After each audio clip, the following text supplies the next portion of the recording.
I grew up, my grandparents were Holocaust survivors, and that really was a lot of what shaped my identity. And I think, what were people in America doing while the Holocaust was going on? And it's not the same, but there is an analogy of saying this is the biggest thing to happen in Jewish history.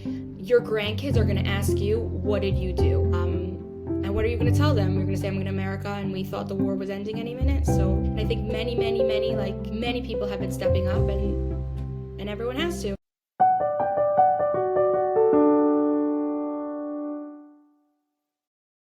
All right, welcome back to the Mail Time Podcast. We have a very special guest from Israel, one of the real heroes here, Moria Belsberg. Oftentimes people are referring to soldiers in the context of heroes, but the wives, spouses at home who are going above and beyond just to maintain some semblance of normality for their families, for their children, are the true heroes as well. So thank you for joining me. Thank you for that heroic introduction. Yeah, that's definitely what helps me get through the difficulty, is that although we're separate and we're far apart, we know that we're fighting together and we're doing this together, and that's part of what gives us the strength to do it. So normally in the context of fighting together, one person would be fighting in the army and the other person would be maintaining civilian life activities, such as making sure the kids are able to go to school and have breakfast and come back from school and And have happy and some healthy correct, lives. happy and healthy lives. You had an additional role that was thrust upon you as well.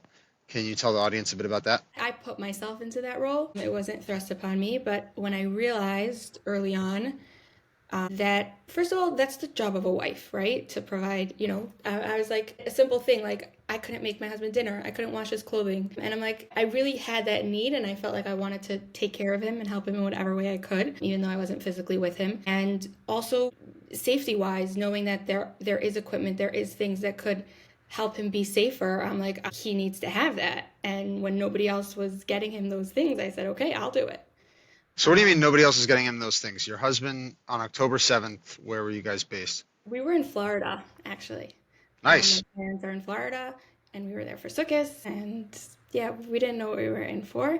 But as soon as my husband found out what was happening, his phone was ringing on. He left his phone on for some reason. His phone was ringing nonstop. Only once he went to shul in the morning, Shabbos morning, he realized why his phone had been ringing nonstop. We hadn't even looked at it. He right away booked a flight, was on a second day yontiv, and I stayed there with the kids and left back to Israel about a week later. Okay, so your husband goes back for reserve service, and what kind of equipment was there for him when he arrived? So he was like on the plane on the way to Israel, and I was already helping him get things because his friends had right away gone and, saw what was going on. First of all, they grabbed their guns. They didn't even take the time to, like, usually they'll take it to a shooting range, make sure the gun works. In those early days, they just took the gun. They had no idea if they would shoot that gun, if it would work, and they just grabbed it and went. So that's how basic, we're talking about. They had whatever uniforms were in the closet. We actually had guests staying at our house for Sukkot at the, because we were away. So my husband came into the house, grabbed whatever. Like, he had no idea. To say nothing is nothing. Like, no one, he just went into the house, went into the attic, took out his uniform that was already then many years old from his army service, the old boots, and just that's whatever he took, grabbed in those few minutes. He literally went from the plane, came to the house, packed up a few things, and then left. That's what he had with him. So I'll just add one anecdote that has been repeated from a few different people who were actually on the ground on October 7th. There were some special forces units in reserves that when they showed up to respond and they had to get their gun from the base, they had to spend time actually orienting it, like you mentioned, about not having a scope or anything like that. And that actually delayed the effort of a number of soldiers coming to try to rescue people. Obviously, a hostage situation, if you miss by an inch with a shot, it could be fatal for the wrong person, not for the Hamas terrorist, but for the hostage that you're trying to save. And it was that lack of preparedness that did have an impact on the response time on October 7th. And it's important that people know that as there are policy changes in how people think about readiness for the future to prevent a future attack, God forbid. Okay, so that's the first week or so that your husband's back. You get back to Israel. When And at that did point, I didn't think I would be doing this long term. I was like, okay, what does he need right now? well And when did you realize that it wasn't coming from the army?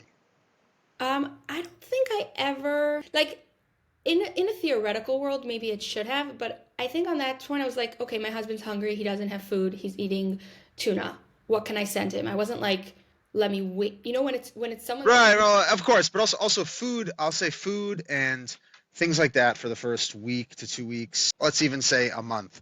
That's understandable to some extent because having that many reserves, even if you're not fighting, you still need to eat. You still hmm need a coffee. You still need to take a shower, and that's a lot of people that has never been called up before. So it's a little bit crazy, of course, and it shows tremendous strength of Am Yisrael that people will step up and fill those gaps. I'm and the fact talking that more a year specific, later, and most of those things have not changed, and they're still fighting. You right? know, it goes to show. Yeah, so that's a different thing, but specifically when it comes to equipment, when did you realize, okay, my husband's helmet does not protect him. God forbid something were to happen, and we I need to get a new I'll tell helmet. you, I heard from the way my husband was talking, and I know his personality, and I know that they were like, we're gonna do whatever it is, no matter what we have. And I heard that sentiment from him, which I think is great. Like that's a good soldier. But then there also has to be a point where you say, we need this, we got to get it so that we could fight. So when I heard he was taking the role of, I'm going to fight no matter what I'm given, this is what we have to do, we're going to do it. That's when I realized that I have to, play that other side of saying, you're my husband. I need you to come home and I need to do whatever I can so that you will come home. Knowing the difficulties that I'm getting choked up a little bit over here, but knowing the difficulties that he was dealing with, even just, you're talking about not showering and wearing the same clothing for weeks, if not more at a time, saying, okay, how can I make that a little bit more comfortable for you? Getting better boots, getting, things like they talked about the dark at night where they couldn't see in front of them. But what if there's a terrorist in front of you? That fear that I was hearing. And he's like, we're here no matter what. I'm like, but you can't see an inch ahead of you. So that's when, we got the thermal vision stuff and everything like that. And it was, So you actually bought night vision for your husband, yeah, I mean, we bought flame retardant uniforms for the whole unit. My husband was also very insistent that anything I would get for him, I have to get for everyone. right? That's a constant theme, I just want to add for the audience, for people that might not uh, study this for better or for worse. Unfortunately, I've basically been consumed by this since a few days after October 7th and trying to help. And there's themes to these stories. When you talk about flame retardant uniforms, the Army, I believe it was in 2021, said that it was of strategic importance and that it makes a life and death difference to soldiers in the field, the flammability of their uniform. And that was why the Army went out and bought 10,000 pairs or so of flame retardant uniforms. Now, when you call up hundreds of thousands of reservists, even if you say 20% of them are in a dangerous situation, 10,000 flame retardant uniforms from 3 or 4 years ago is not going to cut it. So that's why there's just mathematically a shortage that is undoubtable, and it's not. And that was very frustrating when people would say the Army definitely has everything it needs. And if you just look at the basic math, it's clearly not possible that it has everything it needs for all of the soldiers. Yeah, So it I would get required, mad at him because he said that all the time. He said, I have everything I need, have everything I need. And I said, is there anything that would make it better, that would make it easier, that would make it more comfortable, that would keep you safer? And of course there are. So how could I not provide, how could I not right. do whatever I can to get you those things? Well, and the thing is that it's also people have to understand the Israeli mentality, in that people We have say everything I'm we need. fine. They don't have Right, they bathroom, have everything. They have shower, everything you need. It's fine, everything they need. and you might be fine with a standard uniform. And see, I put the standard uniform, in a secondary category. Not that it's not important, but it's 99.9% of the time you're okay. It's that one time that you don't expect it and God forbid something happens. The reason I put it in a secondary category is because helmet, ceramic Drones. plates that actually work. Yeah, I would say drones and night vision, at least for the majority of the people in a specific machlaka. That's in a to me a category just one drop ahead because that's in use every single day Hmm. and it doesn't require just God forbid dramatic incident. A helmet, if you're wearing it 18 hours a day, on the basic level, the weight of it and the ability for it to actually secure your head without giving you a massive headache is huge between the And older your helmets and ability to wear it most of the time. Like my exactly. husband was telling me that he was taking it Yeah. off. I'm like, don't you dare take off your helmet. You know, like you can't take off your helmet, but if it's not comfortable, they'll wear it less, and that's a Right. problem. So you went out and how much money did you raise in total? Over $150,000. Wow. And Wow. then First of all, amazing job. That's incredible. So you're home with three kids, making sure that the house is functioning. Your husband is not home at night because he's in the army. How many days of Miluim has he done? about 250. Okay, so he's done about 250, which is incredible, and please thank your husband. And You know, we're not done yet. We have another right, 7 days. right, yeah. So he that's not enough. Now you also have to go out and raise $150,000, and so you got flame retardant uniforms, Honestly, I helmets. feel like it helped me. Like I went through different stages. I realized like I have to be doing this like if it's gonna be helping me. First of all, just being busy, feeling like I'm part of it, I'm doing something, I'm able to help. Like that was a really good feeling. Like what I said before about just just just being involved, being able to do, to do things for him. Sometimes I was coming out of stress, being like, I remember when I raised money for a $10,000 drone, which we could talk about why drones are so necessary. To me, it seems obvious, or it should be. And when they say, oh, we don't need it, is because, I don't know, 30 years ago when they fought, they weren't fighting with drones. So we could fight that way again today. But is it going to make them So safer? And I would say you kind of just gave me an idea, which yeah, is kind of a thesaurus, not a thesaurus, but a dictionary for Israeli terms. So when someone says we don't need it, what it means was can successfully attempt to complete the task at hand without said equipment, and if something happens, it will be fine. That's basically what that means. It doesn't mean that I've it's not learned to necessary. It translate. just Like means, yeah, Yeah, I'm whatever. American. I Yeah, married my husband who's an Israeli. I've learned to translate exactly. in general, what he's saying or what that means. Yes, it's a definitely Israeli society, especially as a soldier.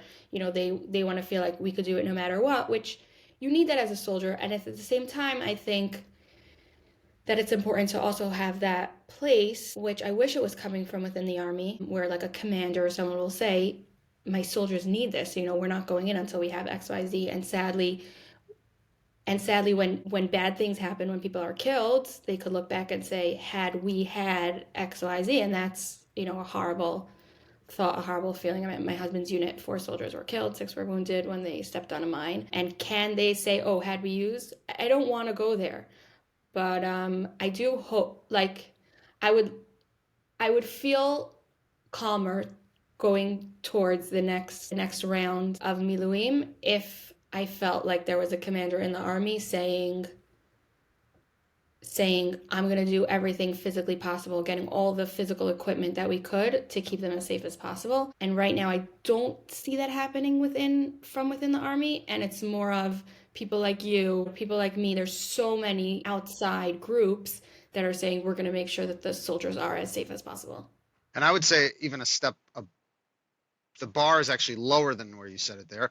All I'd ask for is for someone to publicly acknowledge and support initiatives that are going on and let other people pay for it and stay out of the way and not Yeah. gaslight the soldiers. Yeah, every time I had Which to bring stuff in and dealing with customs, it's infuriating to say I'm bringing in stuff for the soldiers for this country, and we have to figure and out a you're not way. selling it, you're I'm donating not it. selling it. We're using it, for the cause of Israel.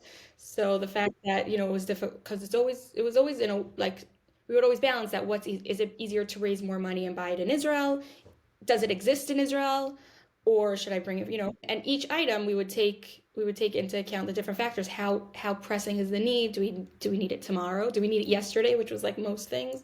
And Right. then And a and lot of times it's like people saying, "Don't buy life insurance because you're alive," which is not an argument against life insurance, but that's essentially what they're saying because we've made do until now. You've survived until now. Things are okay. What do you expect? The army to pay for everything? It's quite crazy. And certainly when I got started in this, I didn't think I'd still be dealing with this on January 14th, 2025, and that it would be a systemic issue of this sort. So, in addition to the just for framer, my own emotional health, I like to focus on what I can do in the matter and encourage other people to be involved as well. I think, American Jewry, and I mean, I say this story, I've said it a few times, but it's very powerful. And knowing myself, because I've said it a few times, I might cry. But in the situation that said about my husband in Lebanon, when four of his close friends were killed, and six guys from his machaka were wounded. There was one of the guys who was severely wounded. He was lying on the floor. He couldn't move. He couldn't move his arms. He couldn't move his legs. His face was blown up, and he was lying there. And the few soldiers who were left, including my husband, who were physically okay and were left to deal with the situation, help all the wounded, do whatever they could to fight the mechablim that were there, and also make sure there would be no kidnappings or anything like that. So he's lying there and he can't help, right? He's severely wounded. But what is he able to do? What does he do? With a blown up face, he's yelling to my husband and the other few soldiers who were dealing with his wounds and everybody else's wounds. You guys are the best. You guys are the best soldiers. And he used whatever it was that he was able to do. That's what he did. He had his mouth and he was in excruciating pain, but he was able to yell out encouraging words to the soldiers. And that story, like when I first heard it, I was just like, wow, this it just speaks to, I feel like, so, because I'm from America, and a lot of my siblings, my parents, a lot of my friends are there, and they're feeling like, what could we do? And I'm like, if that guy in that situation was able to figure out what he could do to help, so you could too. So you might be far and you might not be the one in Gaza or in Lebanon fighting, but every single person, this is, the war of our nation. And I really believe that it could end at any second. And I think if it's not over, it means not everyone is doing the maximum. We're not doing what we're supposed to be doing. And as soon as everyone, says this is a war on our existence, and everyone feels like it is their personal responsibility to be involved, I think, like, that I think that then it would be over. So I yeah. is how's the soldier doing now?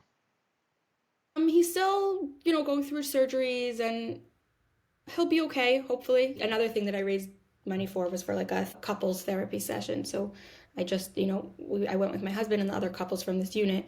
Many of them are wounded and speaking to his wife, and he's still in the hospital. It's really hard. It's really hard on her. It's hard on the kid. Without without revealing too many intimate details or privacy things for other people in the unit, but from I guess your contemporaries of army wives, how are marriages doing? Would you say in general? Because obviously it's not easy being away from home for a week for work, let alone 250 days. Yeah, I think that's definitely the next project. I don't know how much I'll be involved in it, or, there really needs to be people who will take it on. Therapy for the women, therapy for the men, couples therapy, everything like that. But the women are strong, really, really strong. We went around the circle, and these are people from all segments of Israeli society. And we went around in a circle, and each one of the women was speaking about like what has gotten her through. Some of these, right, their husbands are wounded, some of them physically, some emotionally wounded. Everyone's been through a lot. And just hearing them talk about their, belief in the Jewish people, the belief in Hashem, really, like, really special, really strong people. That's not to say that it's not extremely, extremely difficult. And And yeah, we're gonna be dealing with that. I don't know how long this is gonna go on, right? I can't believe that Well, it's I already think I think I think that your husband's dealing with the aftermath. reserve duty has changed for forever, and that because the threat is taken more seriously and people understand what's going on, it's not just going to be have a cup of coffee in the Negev desert for a week and pretend to train or do some light things. It's going to be more active and involved and ready. I hope so. Reserves. Really Yeah, hope you so. know, it definitely will be that there's going to be a more of an alertness in terms of what needs to be done, at least in even just defense from a Mhm. defensive way, and also the borders are being redefined with Lebanon and Syria, and it's just there's just more going on. Which I want to I want to hear the rest of the things that you actually helped acquire. So you had a night vision set, you had a drone, you have flame retardant uniforms, helmets, Boots, helmets, boots, helmets. Okay, stomach vests, and the vest itself separate, right? correct. Um, Sometimes bags. I remember they were like carrying things or things like because they're everything that they have, they're holding in a Right, bag. right. I mean, I know people actually showed up to the Lebanon border with shopping bags, like grocery, Gosh, that sounds what to pretty. do. Yeah, no, it's horrible. And again, I'll just say the reason that I mentioned some of the systemic issues and everything like that, not to say sit here and just whine about what's going on. God forbid that's not right. So the thing is that right. So it's not, but it's not even politics though. That's the thing. For me, Right, it's the not. only reason I say it is because I'll never forget at the beginning of the war, there was a very major donor and friend who was contributing a significant amount of money, and he asked me if it was better to work on a media campaign or was it better to deal with the problem. And I said, I don't know what amount of money would actually get it done from a media perspective because there are so many levels to this issue. And right now we have to deal with the facts here and now, which are getting equipment to the soldiers right now. So it's a dual approach though, because eventually, as much as you want to help, and it's a big privilege to be able to help for so many people, that is not our job. And it's So a we're tiny, but trying to figure it out. whatever I could do is a tiny drop in the bucket. If you put me in front of a Knesset member or something like that, I could say, we're giving our husbands lives. That's really are. Every time my husband leaves the house, there's a fear that he might not come back. So like the least that could be done from an army perspective is to make sure that they're as safe as they could be, if that means drones, vests, helmets, whatever it is for them in that situation, of course. And I would love to speak to the right people doing that. But also, another thing that was the issue is when I was speaking to donors, I'm like, speak to people on the ground, find out who is providing equipment to them, because I have found that a lot of people think they're donating to the cause, and then I'm always like, before I raise money, I'm reaching out to organizations, I'm seeing if other people could provide the item that's needed before I go out and raise it. So I've reached out. I know what organizations helped and what organizations there was no one to talk to. So, What organizations have you come across that actually helped? there was Boots for Israel that helped us Shout out. out Yakir and everyone. I don't know who they are, but they've helped me. I remember they said like, okay, these are the sizes that we had, and then I had to fill in. So when I did end up raising money for Boots, but I didn't have to raise for all of them because I took for what they already had in stock. There was an organ. I'm on this like WhatsApp group. I think that's actually where I originally met you, where like people just. So on that WhatsApp group, I've met amazing people who like ones when I needed drones, they had the drones in Israel. So that and for a good price. Maybe you could tell me who that was. I don't recall the name of the guy. There's a few people out there, but it was either Shimon or it Okay. was Simeon or Yeah, there's helped me for yeah, sure. okay. I've gotten honestly. Shout There's out been Devora also. Great. there have been a lot of people. There's a guy Matti Millendorf in Bechanish who helps out with stuff. So I just think like from a donor perspective, if you reach out to people on the ground, say, this organization, have you helped them, or reach out to them and try to get help from them and see if it works. And there are organizations who sometimes, they won't. I like your style of much more politically correct than me. What I'll say is just notice who's not included in the list. Notice who's not included. Yeah, And that's also it possible. speaks to it. Yeah, no, again, and the thing that's very frustrating to me, and I say this to people that are involved in I'll say other organizations. It's a four-letter word that I won't use here, but the you can't take a tour of Har Herzl and offer them college scholarships. And these are families, these are lives, these are people that need to be home with their families, and we have a moral obligation to do everything we can to help. We'll deal with whatever it has to be dealt with later. Right now, we're in Mhm. the middle of a war, and everything needs to be going towards supporting that effort, and the families deserve that, especially if you're speaking in the name of soldiers, reserve soldiers and their families. That's, for me, what crosses a red line, because if someone's going to speak in the name of soldiers and say that they are the representative of soldiers and that they're going about it and they're the ones who know the true needs, Mhm. you have a moral obligation to actually help with the true needs. And to me, that's where it crosses a red line. There's other organizations that are raising for ridiculous things that nobody should raise for ever, but I don't say anything about that because it's not speaking in the name of soldiers.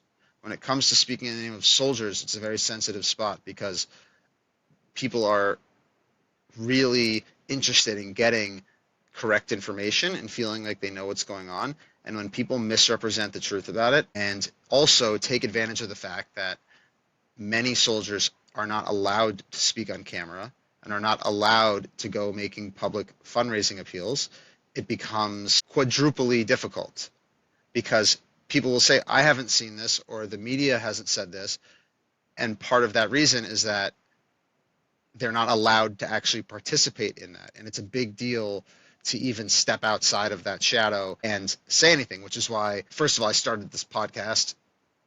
Second of all, I've had anonymous soldiers with masks on speaking, and they can't show their face, and it's just frustrating. So we're working to change it, and And it's also true, I yeah, just want to, extend this also for, after the fact, sadly, if someone is killed, I also have found because, now, of course, I'm very, I'm trying to be as involved as I could be with the families of the soldiers who were killed, my husband's close friends, and also the families of the wounded and who's really helping them. And who's really helping him, like you said, includes who isn't, obviously. I gotta, like, if I could do a shout out to One Family Fund. okay, Um, amazing. yeah, What which is One Family Fund doing? has actually started. It's for victims of terror and people who were killed in the army. And they do, when I say whatever is needed, it's, from A to Z, therapy, helping them fill out bureaucracy, paperwork, and everything that's involved. After one of the widows told me, she's like, it's my new full-time job has been filling out paperwork since my husband was killed. They have camps, summer camps, winter camps. They have youth divisions, nights out. They'll provide teenage girls to come and help with baby. Really, it's really unique to whichever family and what the family needs. And it's really special. And every time I bring it up to people, I know that I bring it up to the widows in this, if from my husband's unit, they like, right away they hear One Family Fund, and like their eyes, light up, and like, yes, they came to my house from the beginning, spoke to me, and are really like on the ground helping. And some organizations, like you said, who I've heard a lot in the media, and I say, oh, have you helped from this person or that person, or this organization, and they go, oh, I don't know, and like no one's reached out to me, or and Yeah, so I'm I want to shout out two organizations. One is South Florida Zionists under the stewardship of Lisa Groisman, doing amazing work, helping financially with hundreds of families, and Global Israel Alliance with Moshe and Yonit Rothschild, also very in touch with people that are active and they have representatives in touch with widows and their families on a weekly basis. It's not just make an Instagram video for 25 seconds and then run away. And it's actually about connecting and connecting for the right reasons and Yeah, being ensuring there that for, they. like you said, being there for the long term. Yeah, and You know, again, also one of my pet peeves, and it's really drives me mad.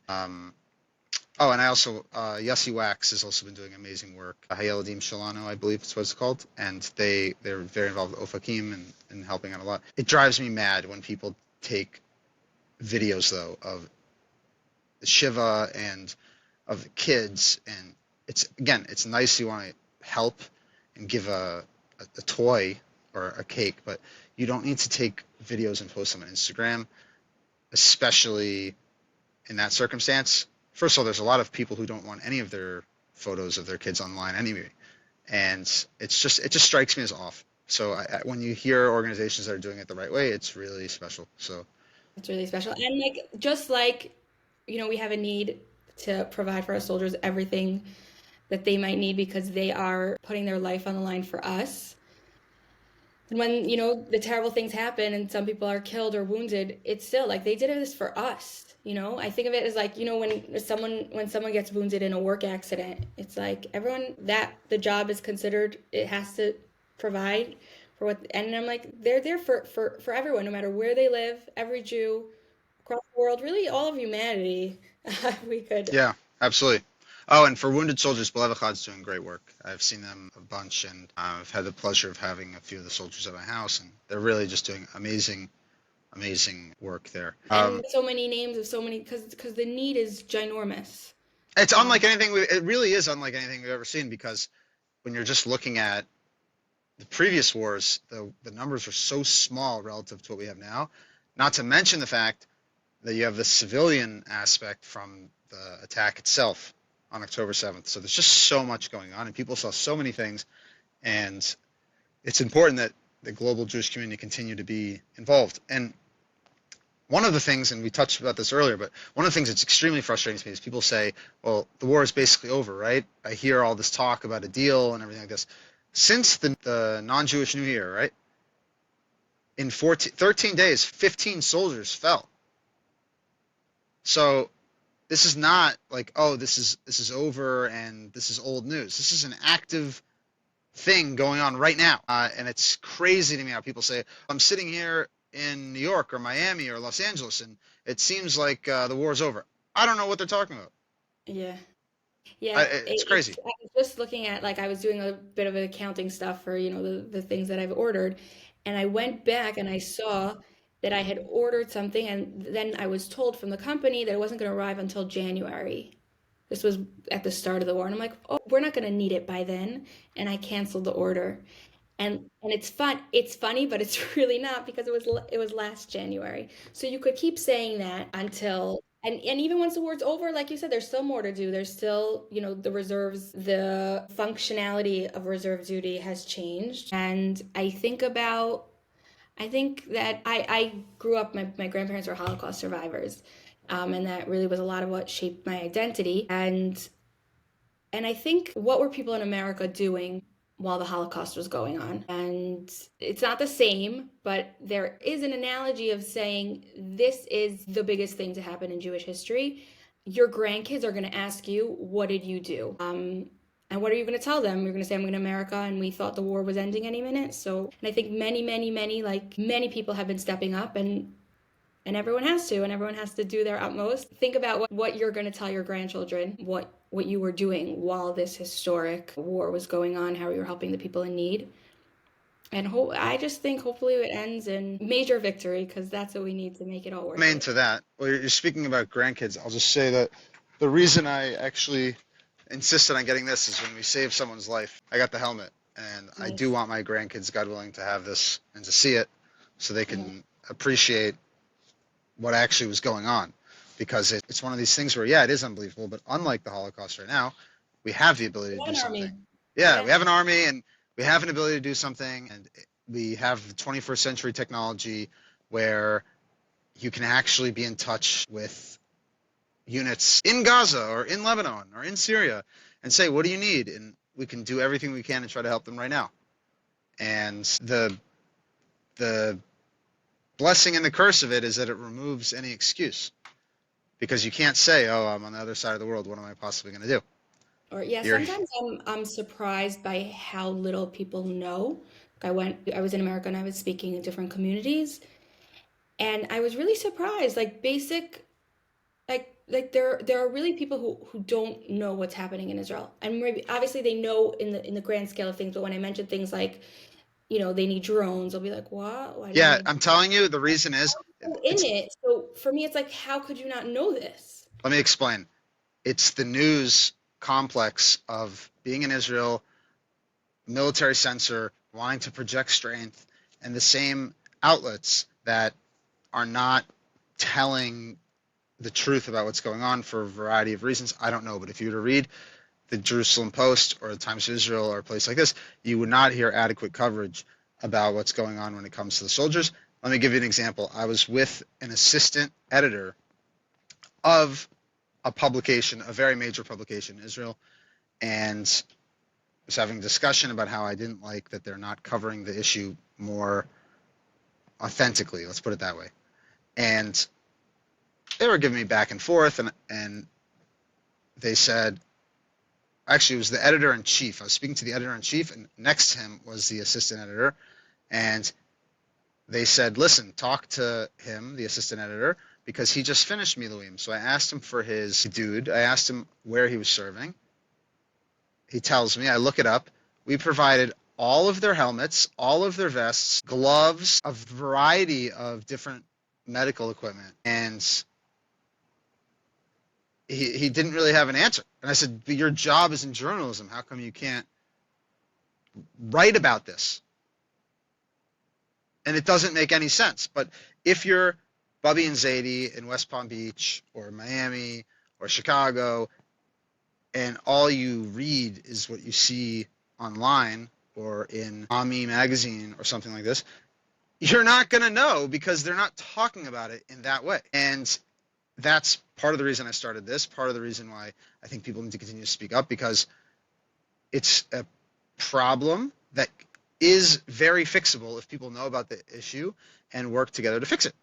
So Yeah, I mean, it's not there's a lack of only money. there's one helmet, but I have several examples like that when equipment actually saves a life, and there's so many. I mean, I'm sure it's happening, if not every day, a few times a day. Absolutely. And it's one of these things where we have to just keep speaking up about it um, and doing whatever we can, because we're trying to have as many positive endings. And like you said, there's this happening multiple times. I had one soldier literally left Gaza for 30 minutes just to call me and said, thank you, Unit 11741, for saving our lives. Told me the whole story. And he's like, okay, I got to go back to Gaza. It's a crazy feeling, and they're doing the really hard work. We're just encouraging people to click a button and helping with the logistics to get equipment to them. That's the easy part. And I hope that people continue to push forward on it. And if you think it's a waste of money and they don't need it, I can't think of a better waste of money than a helmet or a drone that you think is silly. You know, people will spend money. Oh, I want to try this bottle of wine, or maybe I'll go to this vacation and test it out. Oh, I didn't really like it. Oh, it's sour. Oh, whatever it might be.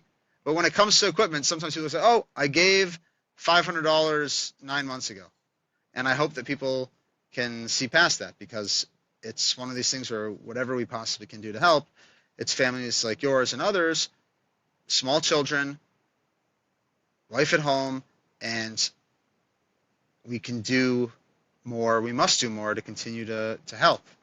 Uh, it's I don't to me, and I think to you also. It's pretty black and white. Pretty black and white. And yeah, and I don't feel like when when I'm asking, or I don't feel like like the Nebuch who's like asking for Yeah, of help. course. I'm like, I'm giving more than anyone could possibly give.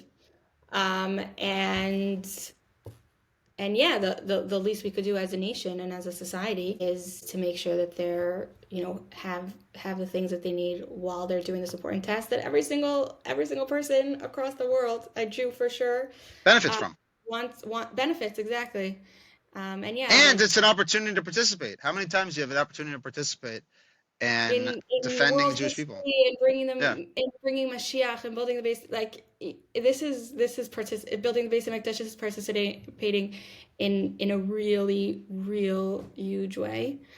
Um, yeah, Well, thank you to your husband. Thank you to you. Thank you to your children. How are your kids handling everything?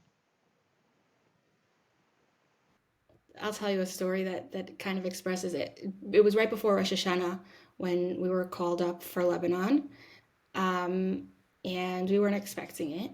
We already had guests coming for, had the Rosh Hashanah meals plans. I was actually in the middle of cooking when I found out that he was being called up. And when I told my son, my 6-year old started crying. And then my 4-year-old said to him, "Don't cry. Abba's saving on Am Yisrael." And then, he wiped his tears away a little bit, and then he went back into the Chayalim are the best, yeah, Graba, into that mode. So it's a hard time, but just like, the same way, it's hard. Are they tantruming more, and are they? Sometimes I say just like this is gonna be my story, because it's very hard as a parent to see your kids go through something difficult. Like say, okay, I could be strong, I'll do it, but how am I putting my kids through this? And just like I think about this is part of my story. I think about my kids are gonna be able to tell their kids how they were strong when their father was away, and this is part of their story as well. And also, the belief in Hashem. I say, Hashem, like, you have to take care of this. You have to make sure that they're, emotionally okay at the end of this. And I tell them that they're part of this big story, and they're going to be able to tell their kids how their Abba went to the army and they were so strong. And I think this is part of our personal family story, and of course, a big part of our national story as well. The strength is crazy. I a lot of respect for everyone that's doing this because it's something that if unless you are living in it, I don't think you can truly comprehend and appreciate because it's not normal, but somehow it's been normalized. Yeah. And When like it's someone goes through like a car accident or like something like very scary, and then it's like a traumatic event and they get over it, it's like I almost feel like we're doing that on a constant basis. It's like the fear. For me, that's probably, the most difficult part of like anything could happen at any second, and it's like it's just really, really scary constantly for days and months and weeks, and I don't want to say years, hopefully not years, but for a long time.